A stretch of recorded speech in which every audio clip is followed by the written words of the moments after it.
What is really spooking financial markets? The drums of war or the fact that central banks are clearly tightening monetary policy?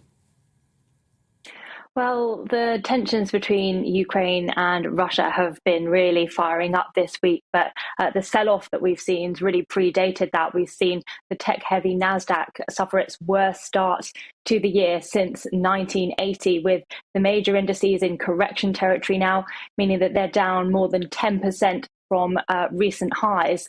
I think a lot of it is about central banks. Markets have been addicted to cheap money and rock bottom interest rates for too long. That's inflated valuation.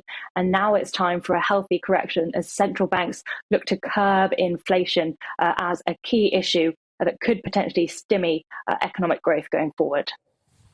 Jessica Beer, great to have you on the show. Thanks for coming in from the Telegraph newsroom, skipping across town.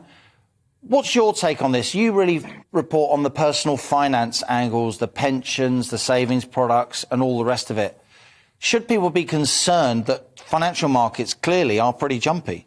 Yeah, I think in one way or another, everyone is going to be affected by this. You know, whether it is the pension that they're saving into via their workplace, or the retirement funds that they're now drawing on, or ISA savings, stocks and shares ISAs. So DIY savers are often prone to kind of jumping around with their investments, and at the moment that's something that they perhaps shouldn't do. If we look at the geopolitical tensions, experts are telling us that that's not necessarily going to be a long-term sustained volatility there, and that should kind of peter out.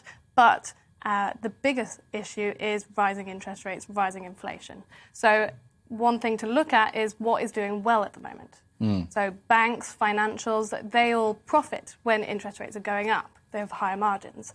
Others are mining companies or energy companies. They're doing well too. They do really well. And they're set to pay out what are their biggest years in dividends. So those kind of stocks may be what you should be looking at. Now, the British market is actually very good on this.